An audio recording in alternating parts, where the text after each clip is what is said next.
So a very good afternoon to you all.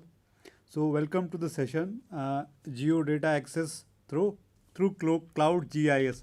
So the agenda for today's discussion is we will be discussing about first we will discuss about what is the cloud computing actually, because the topic of the discussion is cloud GIS. So we'll be discussing about what is start with the basic fundamentals of cloud computing, then what is remote sensing GIS, and we will discuss about what are the various open source cloud computing platforms or open source cloud computing GIS platforms specifically. Then we'll talk about there we will be discussing in the discussion. So we'll be talking about two basic cloud computing platforms where we can access and process geospatial data. Is called One is called Google Earth Engine. So we will discuss in detail about Google Earth Engine, and another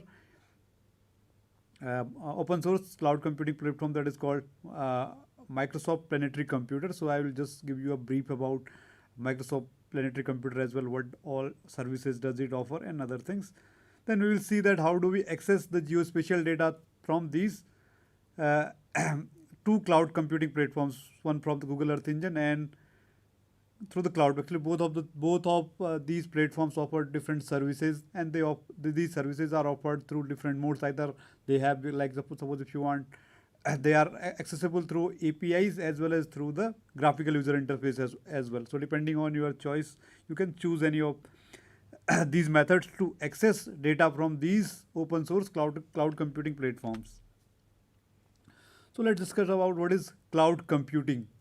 So cloud computing is, you can say, is the delivery of computing services over the internet. Generally, suppose if you see the traditional deployment or traditional computing environment, where suppose if I need need a system or computer for or storage for processing something. So what I need to buy that system from some of the manufacturer and install that system on my on the premises, right? So instead of buying the entire IT infrastructure right from the computing nodes, storage nodes, networking equipment, so instead of buying them and deploying at our premises, instead of that, we can consume these IT infrastructure or resources as services. So that is called cloud computing. Like, cloud computing is the delivery of computing services over the internet. So the so instead of buying,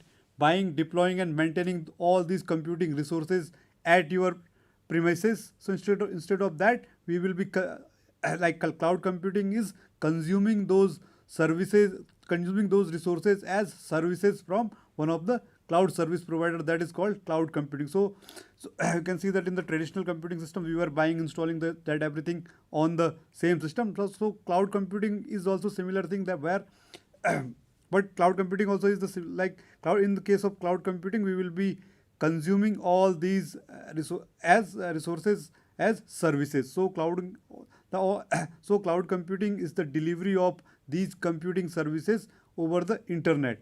So the cloud computing services include, so like whatever IT infrastructure we were installing our in our system, so those all IT infrastructure will be available as the services. Like, computing services include common IT infrastructure, such as maybe if you need a virtual, maybe a physical version instead of physical server, it will be a virtual machine, or storage systems, databases, or networking equipments.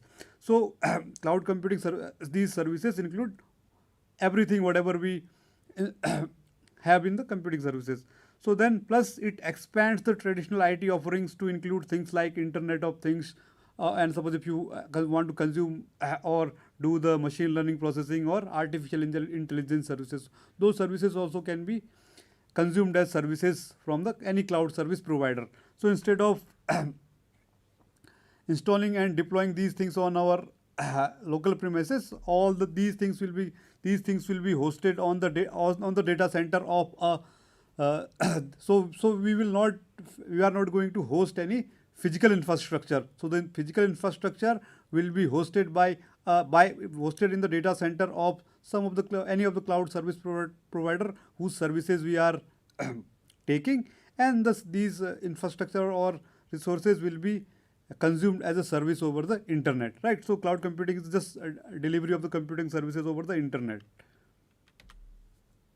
So what are cloud what are the different services offered on the cloud? So basically, actually the services offered may vary depending on the service provider, but basically there are two types of services which all the cloud services service provider provides. One is called compute power.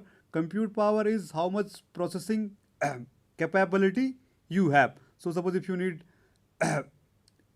depending on the what amount of data you want to process, at what speed you want to process it. So compute power is the how much amount of processing power you have. Then the storage is all about how much what the about the volume of data that you want to store.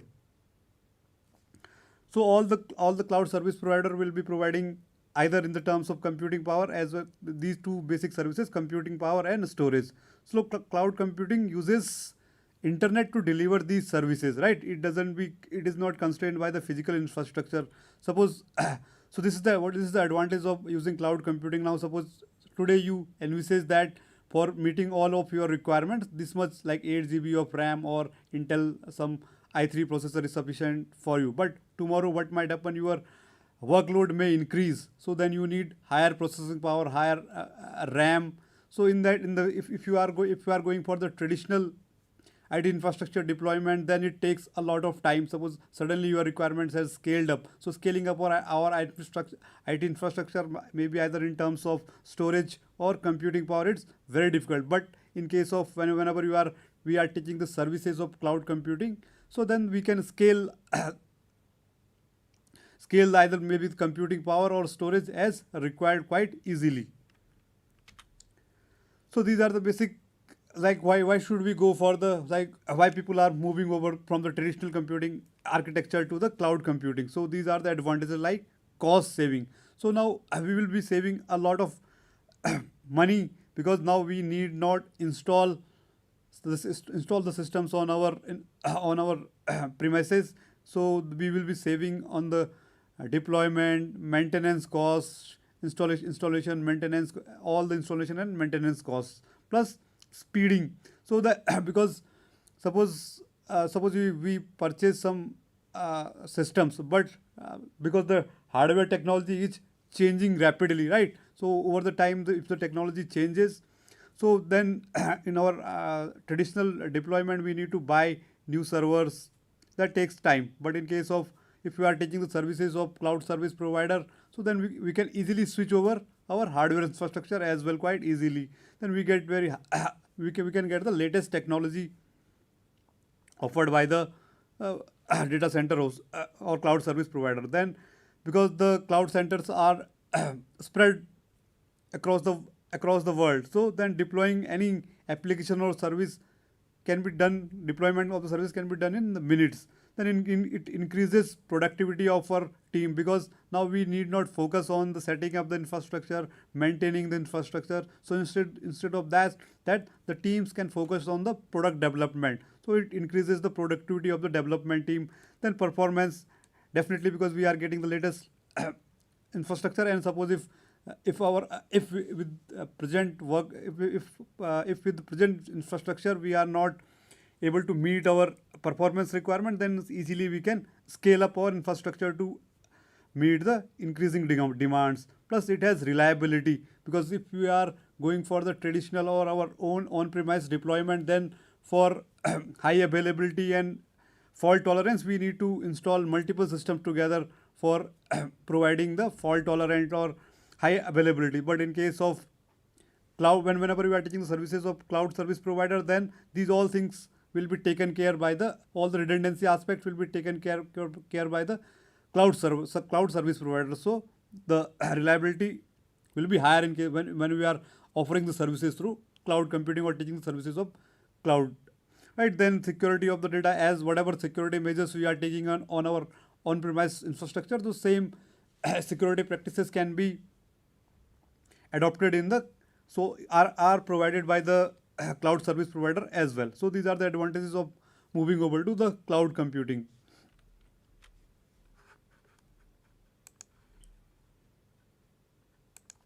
So what are the different cloud models, like on which so the basic cloud model is public cloud. So public clouds are owned and operated by a third party. So any user can subscribe to any of these cloud service providers, but so these are called public clouds. So you can suppose if you want to, so all these services will be accessed through. So the cloud service provider will be providing services to any number of users. So all the clouds which are owned and operated by a third party, and the services of that can be availed by any user, are called public clouds. The second cloud model is private cloud. So a private cloud refers to the cloud computing resources used exclusively by a single business or organizations. Some organization may be there who don't want their data to be on the public platform, so they can build a cloud infrastructure or cloud data center specifically for themselves only. So the private cloud refers to the computing that are used exclusively by a single organization. So another kind of cloud model is hybrid cloud. So hybrid cloud combines public and private clouds by technology that allows data and applications to be shared between public and private cloud. Some data which you can expose to the public, so that can be hosted on the public cloud, and the data which is of sensitive nature can be stored on the private cloud, and there can be interaction between the private and public part of the cloud. So this is called hybrid deployment. So these are the comparisons of the public, private and hybrid cloud models. So in case of public cloud model, we no expenditure is required to scale up. Like suppose if you want to scale up our infrastructure, so we need not spend much money. So whatever, so the infrastructure can be quite easily scaled up. So applications can be quickly provisioned and deprovisioned. So organization pay only for what they use. So this is the basic model of the cloud computers, pay for whatever we use. So organization don't have complete control over the resources and security. So this is the disadvantage of using public cloud. So private cloud organizations have complete control over the resources and security, because the entire IT infrastructure is it's owned and operated by a single organization. So that particular organization has complete control over the resources and security of that data. So data is not collected with other organizations' data, because in case of public cloud, in the same data center, the data of multiple customers will be held. But in case of private cloud, the data is collected for a single organization, so the data secrecy will be maintained. So hardware must be purchased for startup and maintenance. Organizations are responsible for hardware maintenance and update. So in case of public cloud, the cloud service provider himself will be operating and maintaining that. But in case of private cloud, that organization must themselves maintain and update the hardware. In case of hybrid cloud, it provides the most flexible deployment model. So organizations determine where to run their application. So depending on your requirement, you can choose where this particular application should run, whether it should run on the public part or it should run on the private part. So the organization will have flexibility. That flexibility will not be available in case of public as well as private cloud. So plus organization controls security, compliance or legal requirements. Whatever organization is holding that only will be able to control the security of their data and compliance or any other legal requirements. So then these are let's discuss these. So basically there are three type of cloud computing models. Now how suppose if you want to classify the computing services, so basically cloud computing services are classified in three classes. One is called infrastructure as service, or IaaS. Then second is called platform as a service, or PaaS, and third is software as a service. So in case of infrastructure as a service, we buy the entire infrastructure as a service. So cloud service provider will be just providing us the infrastructure. So the management of that infrastructure and all is the responsibility of the user. So when we are going for the platform as a service, so platform as a service means consumer is buying the entire platform, hardware, operating system, plus some associated services entirely as a single package from the cloud service provider. Then third type of service, we can directly buy a software. So instead of So in case of platform as a service, so this is also our software as a service. So in fact, software is being purchased as a service and delivered to the consumers. So infrastructure as a service, if we discuss in detail, to the most basic category of cloud computing services is called infrastructure as a service. So this is the service which was like this was most popular service, most popular cloud service around 2010. But over the time, now people have started moving to PaaS and SaaS. So IaaS provides on-demand access to fundamental computing resources only. So this is the most basic cloud computing services, and it provides on-demand access to the fundamental computing resources like physical and virtual machines, networking, storage, and all. So IaaS is just providing fundamental computing resources. So, but everything. So you can buy. Suppose if you need computing resources, you can buy servers. If you need networking, firewall, everything can be purchased as infrastructure. So, but these maintenance, configuration, operating system installation on these services, these all are the responsibility of the user. So the advantages of using IaaS is it reduces capital expenditure and optimizes costs, increases scale and performance of IT workload, increases stability, reliability, and supportability, improves business continuity and disaster recovery. So like these all things will be maintained by the cloud service provider, so the user need not worry about it. Then the second cloud computing service we can say is platform as a service, or platform as a service also referred as PaaS. So PaaS refers to cloud computing services that supply an on-demand environment for developing, testing, delivering, and managing softwares. So in case of IaaS, we were just buying the raw hardware, but in case of PaaS, the hardware plus environment, or you can say platform operating system will. So the consumer is buying hardware plus an operating system installed on that, or a software required for managing that infrastructure. So so we are buying just entire environment. Suppose a company wants to develop some application, so it need not worry about the infrastructure or how the infrastructure will be managed, which operating system, then how to install operating system, update those things and all. Instead of that, so entire platform the company will be buying. Right, so cloud service provider hosts everything. So the cloud service provider will host everything: server, network, storage, operating system, software, middleware, databases, and at their data center. So in case of IaaS, all the things was being managed by the user. But in case of when we are taking cloud services as PaaS, in that case, so everything, all the things will be managed by the cloud service provider, and we need to just develop our application. So this is like Red Hat OpenShift is one of the popular platform as a service built around Docker containers and Kubernetes and open source container orchestration solution. So Red Hat OpenShift is one of the example of platform as a service.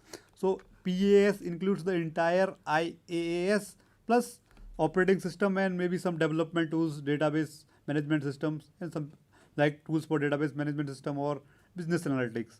So the advantages of using PaaS are like it cuts the coding time. Right now, our team need not focus on configuring the system, managing operating systems, installing database tools or whatever tools we require. So everything we will get as a package, and the maintenance of that will be done by the cloud service provider. We need to just focus on our application development. So it cuts the coding time because we are focusing more on the application development. So adds development capabilities without adding resources. So we can add new development capabilities. Suppose if you want tomorrow to develop our application for a new operating system, then easily, because on the cloud all multiple operating system will be available, so we can switch over to a new operating system quite easily. So we can develop for multiple platforms, as we said, because the cloud offers will be offering all the platforms available. So we can develop our application for the multiple platforms quite easily. Then support geographically distributed team, because this entire infrastructure will be available globally. So we can have a geographically dispersed team. So the all people can work from any part of the globe. So we can have a geographically distributed team if we are taking the services as platform as a service. Then the third category of cloud computing services is called software as a service. So SaaS refers to cloud computing services that delivers on-demand software applications over the internet. So in case of PaaS, we are getting just IT infrastructure and infrastructure plus manage software for managing that infrastructure. But in case of software as a service is called cloud computing services that delivers on demand software applications. So here we are directly getting the or delivering the software to the consumer.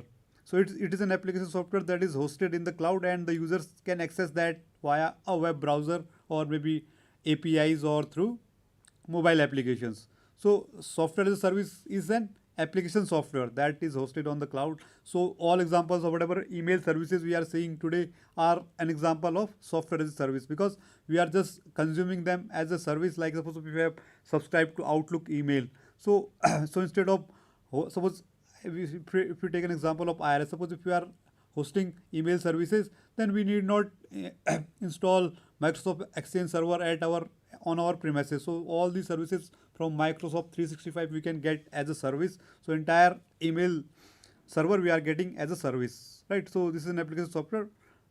So cloud providers host and manage the software application and underlying infrastructure and handle any maintenance. So now user need not worry about these things. Even software application and maintenance will be done by the cloud service provider. So this is the advantage. Gain access to the sophisticated applications. We have access to the sophisticated applications.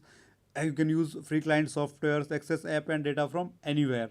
So say SaaS is the primary delivery model for most of the commercial softwares today. So whatever commercial software we are seeing today or accessing today on the cloud, maybe whatever you see, email services or anything, are the classified as SaaS. So SaaS is today is now the primary model for the delivery of the commercial software. So there are, you can see there are hundred or thousands of SaaS solutions available, from the most focused industry and departmental applications to the powerful enterprise software databases and AI software. So whatever kind of software you need, so all of these services softwares are available as a service from the cloud on the cloud.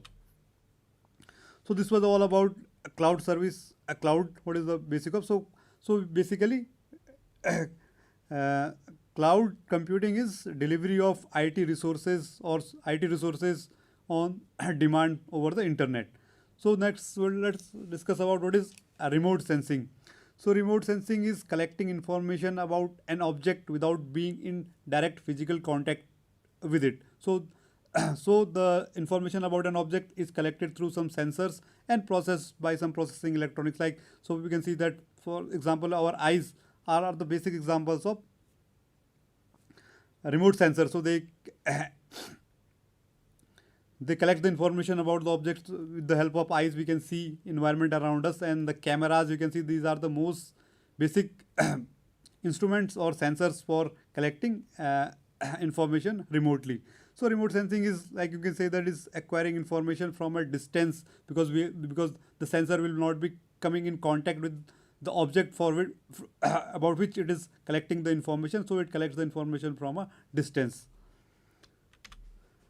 Right. So how it works? So this works on the works on the electromagnetic radiation. So we have, like, sun will be transmitting electromagnetic waves. Sunlight gets transmitted in forms of electromagnetic wave. So that electromagnetic wave is EM energy. Electromagnetic energy is reflected by the earth, land surfaces, or maybe ocean surfaces, and that information, reflected information, is collected back by some sensor, and that information is processed and represented in form of images. Right. So the sensors can work on different electromagnetic wavelengths, maybe radio, microwave, infrared, visible or ultraviolet, X-ray or gamma ray wavelengths. So and this is so finally, once an image is captured, the image is represented in the form of pixels. So so different features on the surface of Earth may reflect the electromagnetic wave in different wavelengths. So the images are will be of different kinds. So some images, suppose if the sensor is collecting information in panchromatic band, so we will see an image like a black and white image. But some sensors may have the capability. Some sensors may collect the information in multiple electromagnetic wavelengths, maybe red, green, and blue. So then we can see a color image by combining the information in maybe these different electromagnetic wavelengths. So images are stored as a raster, and images can have single or more than one band. So we can say there are images which are called panchromatic or monochromatic images have just a single band. Then color images maybe have three bands like red, green, and blue. So when we combine red, green, and blue channels together, so it mimics the way human eyes work. So multispectral images have more four or more bands. So some image, like we can say that remote sensing images may have single or multiple bands.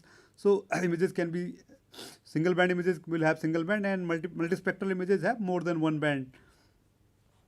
So when displaying an image, and for displaying the image, either of three channels can be selected for displaying an image.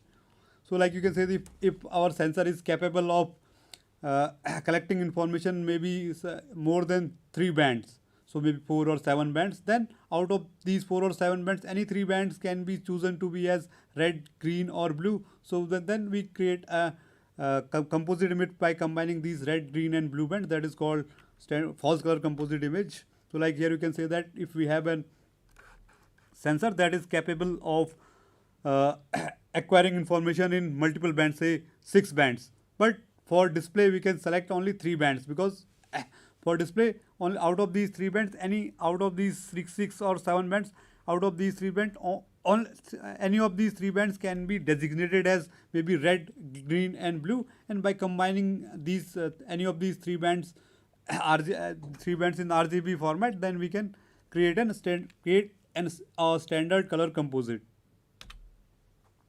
So the next term comes important term is geographic information system.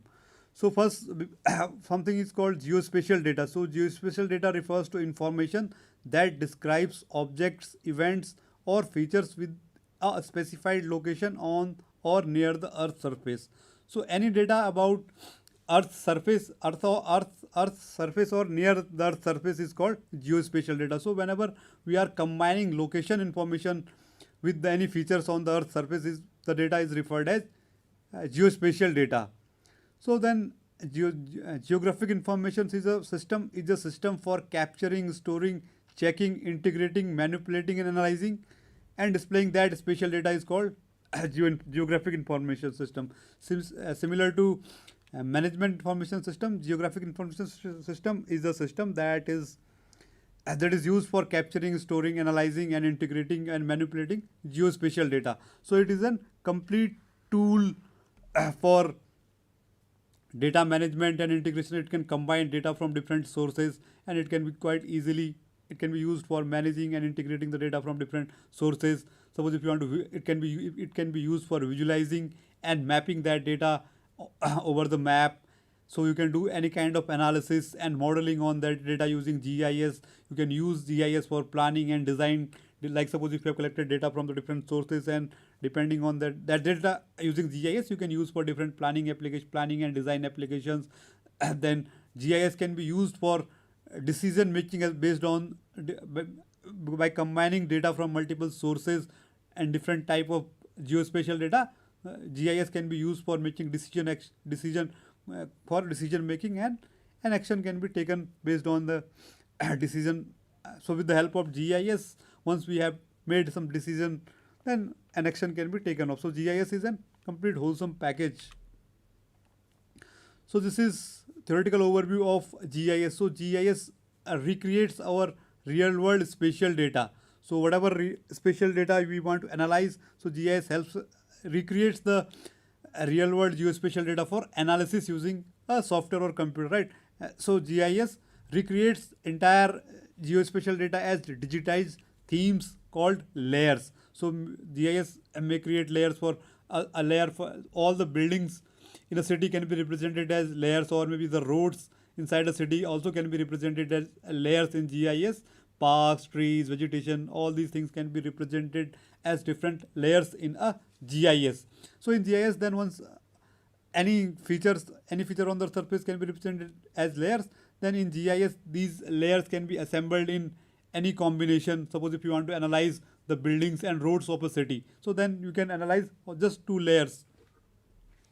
They can be assembled and analyzed in GIS in any form, and we can do some overlay analysis by laying one over another using GIS.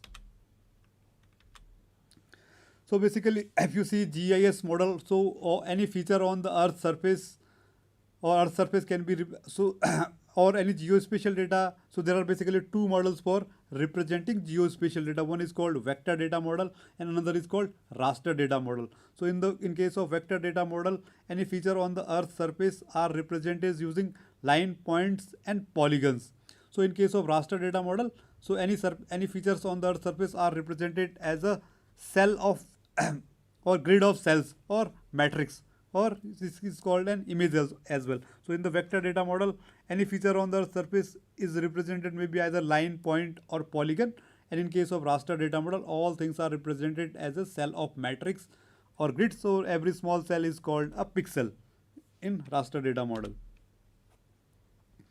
So so what is Cloud GIS? So Cloud GIS is like accessing GIS software and remote sensing data using some cloud platform is called Cloud GIS. So whenever we are accessing this whatever GIS software we discussed previously, so on the cloud it's called Cloud GIS. So there are basically two open cloud computing platform where we can access geospatial data is so open open source where we need actually these are freely available. So one is called Google Earth Engine. So Google Earth Engine, and another is Microsoft. Whatever we will discussing, there may be many more platforms. So basically today we will discuss about two open source cloud computing platforms. One is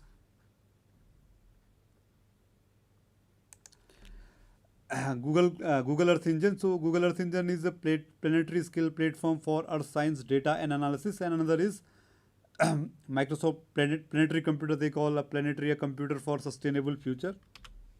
So what is Google Earth Engine? So first open source cloud computing platform we'll discuss about is Google Earth Engine. So Google Earth Engine is a geospatial processing service powered by Google Cloud Platform.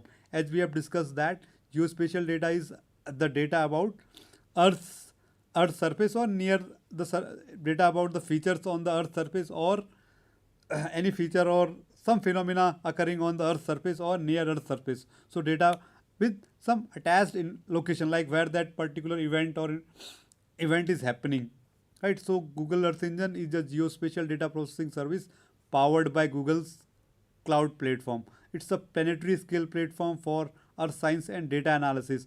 So a lot of petabytes of data about Earth, about the events or features on the Earth surface are available on the Google cloud platform. It's a planetary scale platform for any kind of Earth science data analysis. It combines a multi-petabyte catalog of satellite imagery and geospatial data sets with planetary scale capabilities. So Google Cloud doesn't just offer the satellite data itself, plus it offers processing capability infrastructure for processing that data as well. It doesn't just provide us the storage or access to the data, it provides us the computing capability for processing that data as well. It provides an interactive platform for geospatial application development at scale. Suppose if you are working on your local system, so you will be limited by the computing and storage power of your system. But suppose if you want to do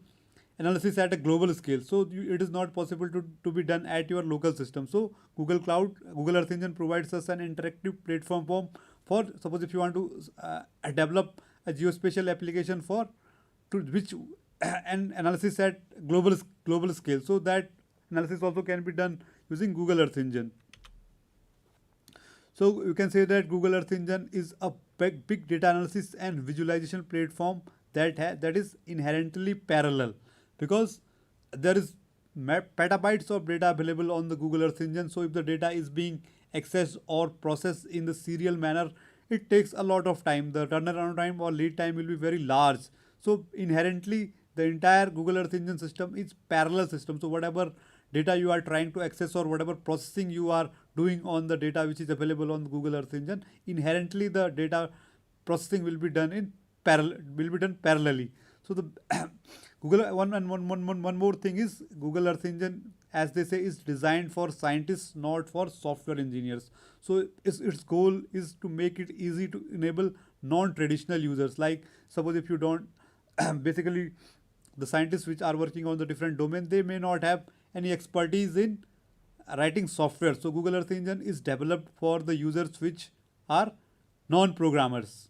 But with just learning some basic programming, you can take advantage of the entire Google infrastructure and the data available there.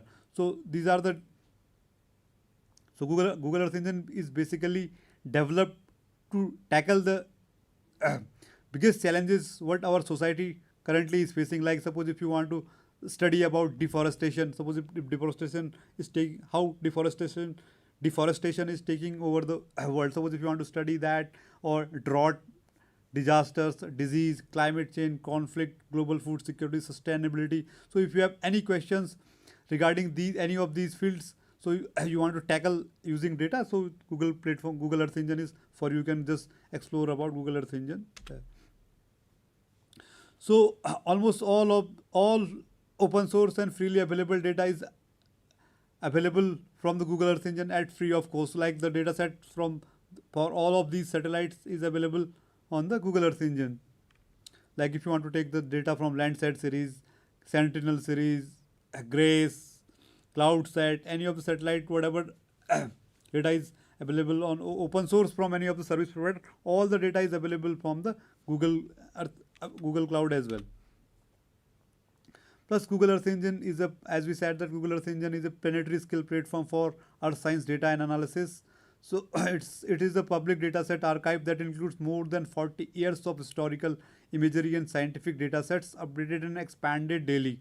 So all the data available, archived by the all satellite providers which are offering their data for free of cost. So almost all of the data is available on the Google Earth Engine. Plus the data is getting updated every day. So the satellites are acquiring new images of the Earth on the daily basis. So all of this data also is available on the Google Earth Engine, and that catalog is expanding every day. So plus it not just the data, entire Google's cloud infrastructure also is available at our disposal. So just by writing a few line of codes, we can access the entire Google's cloud infrastructure as well. Like suppose if we have that huge amount of data, so processing that huge amount of data, we need a huge infrastructure or computing power as well, right? So Google Earth Engine offers its entire cloud infrastructure also for processing that data as well. So you need, but only these all things are free of cost. So we need not pay anything for this. We can just avail these as services. So then Google Earth Engine can be used for creating a, suppose if you have worked any time in geospatial data, so this, because Google Earth Engine helps us in working the data at global scale. Suppose if you want to create a global mosaic of Landsat imagery or cloud-free global mosaic, then quite easily it can be done with using Google Earth Engine. And similar way, you can create a cloud-free global mosaic quite easily. Then you can create time lapses, because almost all 40 years of historical data is available on that. So if you want to do some time lapse analysis, or how over the time the features are changing, or how deforestation is taking place, how urbanization is taking place at certain place, or maybe at the global scale. So these all analysis can be done quite easily using the Google Earth Engine. Like here you can see an example of how the snow cover is changing over the years at global scale. Suppose if you have to do this particular analysis on your system, so but on our system, but it takes a lot of time, because you have to download a lot of data, then create a cloud-free mosaic of that data and do some analysis. So actually it's very time and resource consuming process. And suppose if you want to do the same if you want to scale your analysis, suppose if you have done some analysis on that data, or now suppose if you want to scale your analysis to the global scale, then it is nearly impossible to be done on your workstation or even maybe server. So but with the help of Google Earth Engine, you can scale your algorithm quite easily at the global scale.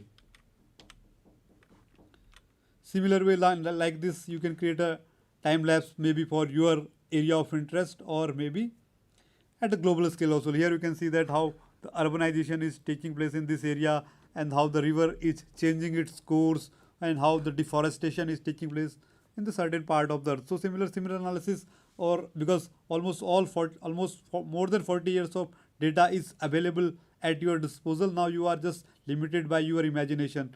Then you have any suppose you have any questions, you need to answer from the data. Now you have you have entire data and the Google infrastructure for analyzing that data. You now, with the help of Google Search Engine, you can get answer to any of your questions quite easily. Like this, you can see you can create time lapses like this, maybe for your area as well. Like here you can see that how the urbanization is taking place over a city. Like this is an example of deforestation, how deforestation is taking over a city. So the same analysis can be done for your area of interest, or maybe you can do it for the global scale as well. So now let's discuss which all data is available from the Google Earth, which all data is available from the Google Earth Engine. As we have discussed that almost all free and open source data which is available from any of the data service provider around the world. So almost all of the data is available from the Google Earth Engine. Now suppose if you find that some of the data which is not available on the Google Earth Engine, then and you know that it is free and open source, then you can request Google to add that data to the data set, so that it may be beneficial to many of the other users as well. So if you talk about Google Earth Engine data catalog, so Google Earth Engine data catalog contains more than 200 public data sets. So the Google Earth Engine's data catalog contains more than 200 public data sets. Plus it has, and these all data sets combined together have greater more than 5 million images, and that images. So now this may be a bit old figure.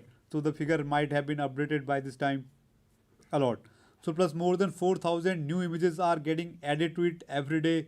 So more than 60 petabytes of data is available at your disposal. Now with that data you can get answer to any of the questions which you have, like the data from Landsat, Sentinel-2. So all of the satellite data which is available for free and open source is available on the Google Earth Engine. Maybe if you take Landsat, Sentinel, MODIS, or some vector data, terrain and land cover data, weather and climate data. So any kind of data, you just name it, that is almost all of the data you will find on the Google Earth Engine. So if we discuss in detail what all data is available on the Google Earth Engine, so basically they categorize the data as maybe climate and weather. So suppose if you are a climate or weather data analyst, so suppose if you are interested in analyzing the surface temperature of the data, so there are different satellites which has sensors for capturing the surface temperature of earth or maybe ocean, so whatever. So all the surface temperature data is available on the Google Earth Engine. Then suppose if you are interested in doing some climatic data analysis, so you want data from some climatic models running worldwide, so you can, so all the data from all the climatic models which have running over the earth, like maybe some WRF model or any other model. So all the data is available on Google Earth Engine. If you are interested in some atmospheric data collected by different satellites, so that data also is available quite easily on the Earth Engine. Or if you are interested in analyzing or accessing some weather information, so so if you want to study climate and weather, so all of the climate and weather data is available on the Google Earth Engine. And suppose from the models as well as maybe from some sensors or satellites. So either the data source, there are different sources for acquiring the climate and weather data. Maybe from some ground sensors data also is available, from the satellites, from some models, climatic weather models running over the world. Then if you are interested in satellite imagery, so almost so all free and open source satellite imagery also is available on the Google Earth Engine. So take Landsat. Suppose if you are interested in Landsat images, so all 40 plus years of Landsat imagery, right, starting from the Landsat 1 to the latest Landsat 9. So all the Landsat images are available on the Google Earth Engine. All Sentinel images, MODIS images.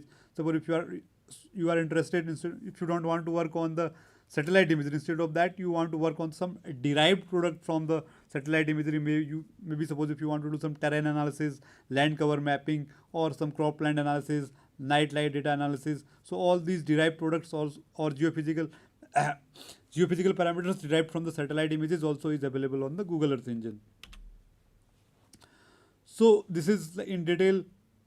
So the Google Earth Engine data is, you can say it as a big data because it contains more than 40 years of Landsat imagery. So Landsat is a joint program of the USGS and NASA, and it has been observing the Earth continuously since 1972 through the present day. So Landsat program started somewhere around 1972. So all the images of the Earth acquired since 1972 to till date are available to us.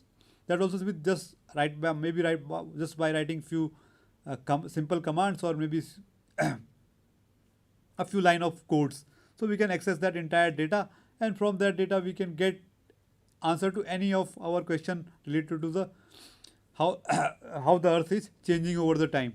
Right. So Landsat satellites and so Landsat 1 started somewhere around 1972. So the Landsat 1 to 5 MSS data is available from 1970 to 1999. Then Landsat 4 data is available from 1982 to 1983. Landsat 5 data is available from 1984 to 2012, up to the latest Landsat 9, which was launched in 2021. So that data also is available. So almost 40 plus years of imagery for the entire Earth is available to us.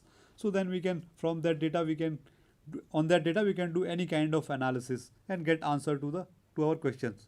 So plus Landsat satellites images have the entire images. Landsat satellites image the entire Earth surface at 30 meter spatial resolution about once every 2 weeks, including in multispectral and thermal data. So the data in multispectral bands and the thermal band is also available from the Landsat. So if you want to do any kind of analysis from the Landsat data, so any kind of analysis you can do using for the last 40 years. Then another satellite collection for which data is available on the Google Earth Engine is Sentinel collection. So Sentinel is the Sentinel is launched under the Copernicus program. This is an ambitious initiative headed by the European Commission in partnership with European Space Agency. So the Sentinel are a collection of satellites. So Sentinels is a collection of 3 classes of satellites. One is called Sentinel-1 or Sentinel-1s, or they are called all-weather or radar imaging satellites. So they are imaging.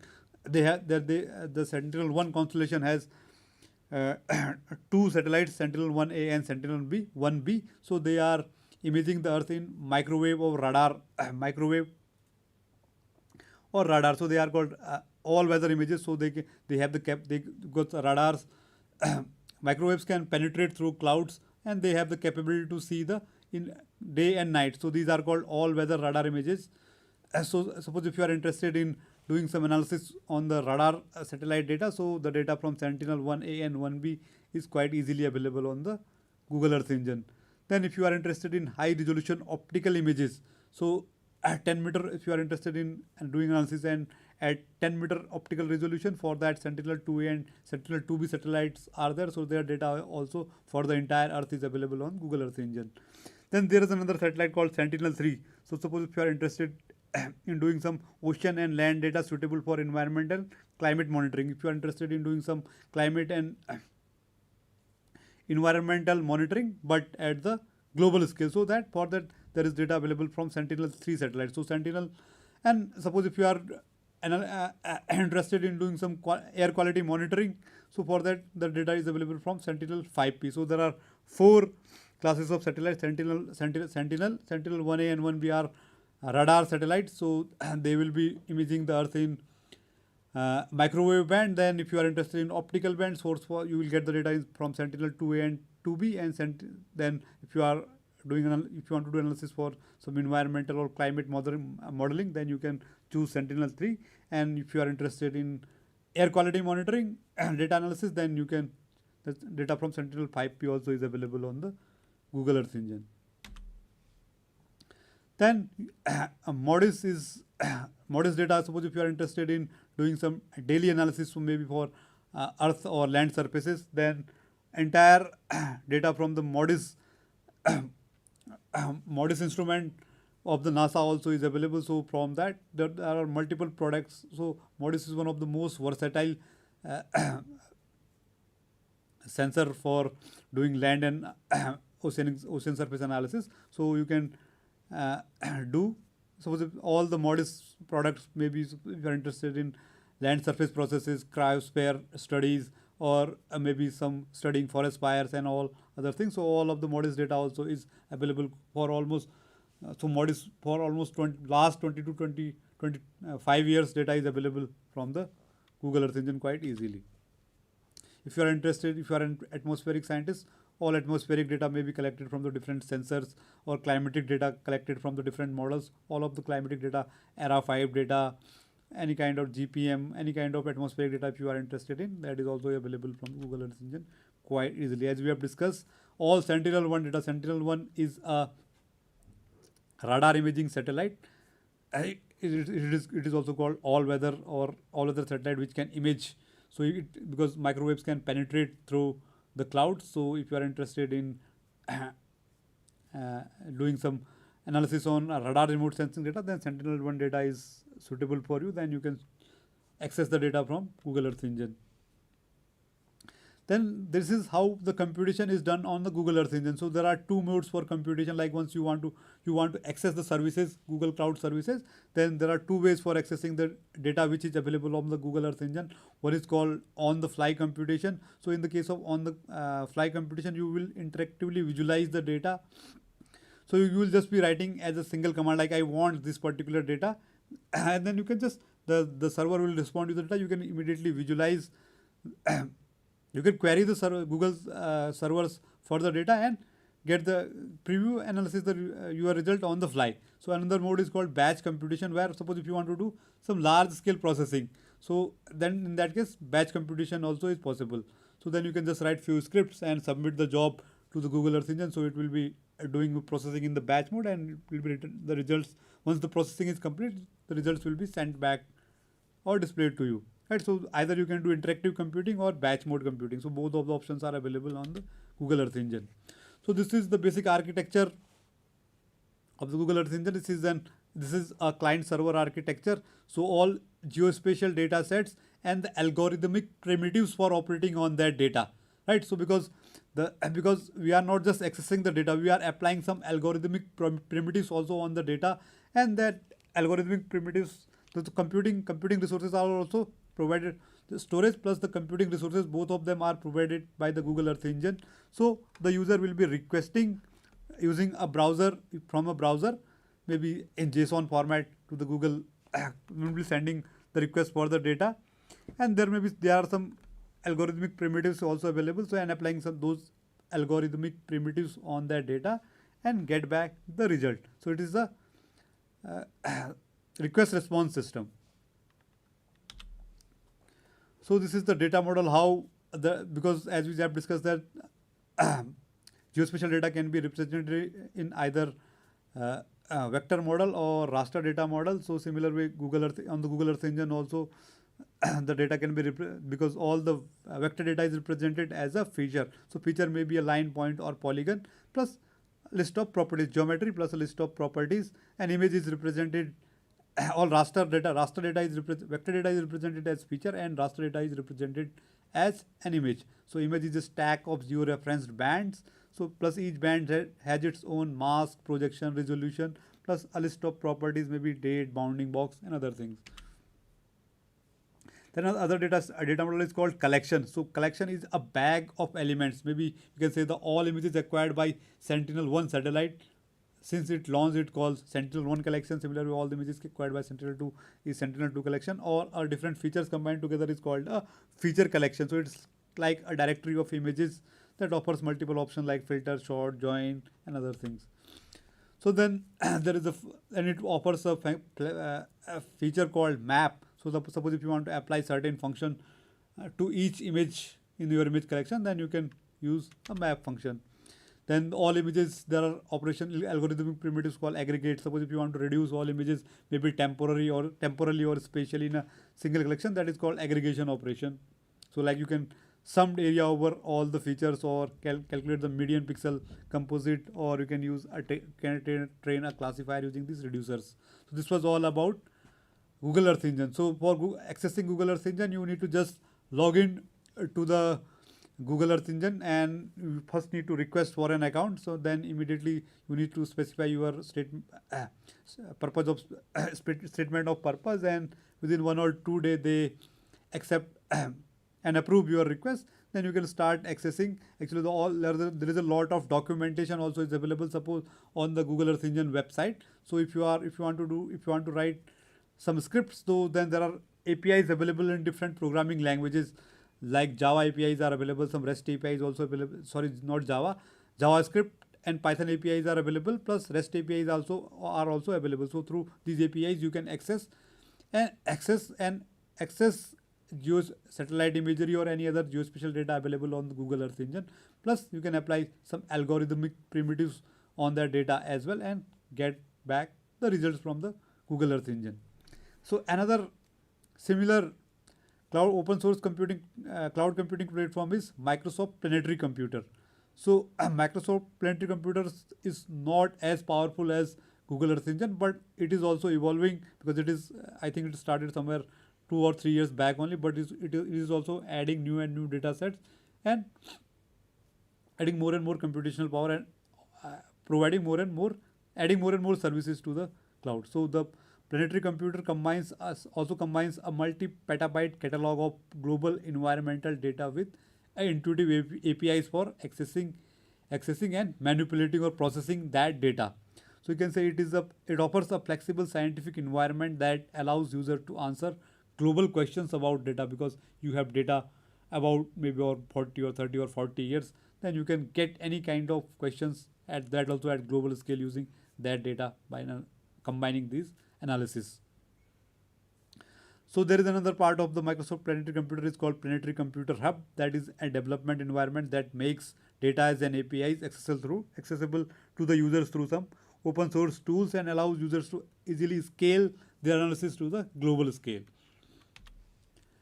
So these are the different components of Microsoft Planetary Computer. One is called data catalog. So data catalog, you say that it is all about what all data is stored in the Microsoft Planetary Computer. So the Planetary Computer includes petabytes of environmental monitoring data in consistent analysis, data ready formats accessible through APIs, as well as it is also directly available via Azure storage. So from Azure storage also you can access all the data which is available in the Microsoft Planetary Computer. So plus it offers APIs. The Planetary Computer APIs makes it easy for the user to find exactly the data you need, because there is huge data available on the Microsoft Planetary Computer. So through APIs you can filter the data, like you can filter temporally. Suppose if you want, I want data only for these dates, or data only for these areas. So using these simple APIs you can filter your data from that catalog. Plus, Microsoft Planetary Computer has a hub. So the Planetary Computer Hub is a development environment that makes data and APIs accessible through very open source tools like Stack, and allows user to easily scale their analysis to the global scale. Plus, actually, there are a lot of applications also has been developed using Microsoft Planetary Computers. Then suppose if you want to see the land cover map and other things, so there are a lot of applications which have been developed by the different partners of Microsoft. So that directly you can, suppose if you want to use directly the ready-made product, so those products also developed by the different parties are available there freely. Different applications developed by different parties also are available. So this is the data catalog. So the Microsoft Planetary Computer also has the data from almost, like if you want to air quality data, biomass, vegetation, land cover, satellite imagery, almost all kind of data is available on the Microsoft Planetary Computer as well. So the Planetary Computer data catalog includes petabyte of environmental monitoring data. All data is consistent and analysis ready format. So all data you need not to do any pre-processing on the data to make it usable or analysis ready. So the data is already in consistent and analysis ready format. Like if the data are in different resolution and different projection systems, so when you are trying to combine them, so all will be automatically, they all will become inconsistent to each other. So all of the data sets can be accessed via Azure Blob storage also. So this data is available on the Azure Blob storage, so that can be accessed from there as well.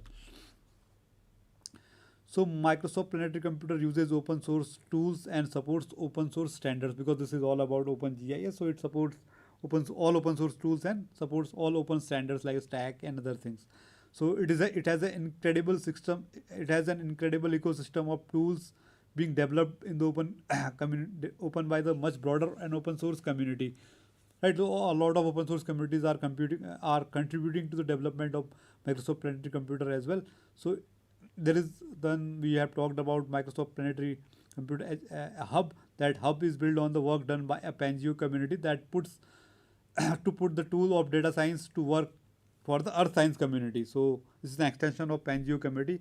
So the all the APIs provided by the Microsoft Planetary Computer are the work done on the Stack community to streamline and standardize the cataloging and discovery of geospatial data. So Stack is spatio-temporal assets catalog. So all the protocols or format used by Stack, also APIs used by Microsoft Planetary Computer Hub. So the slides were taken from these different sources. So with that, we come to the end of the session. If you have any questions, please post it on the chat box. We will try to answer few of these questions. So thank you very much.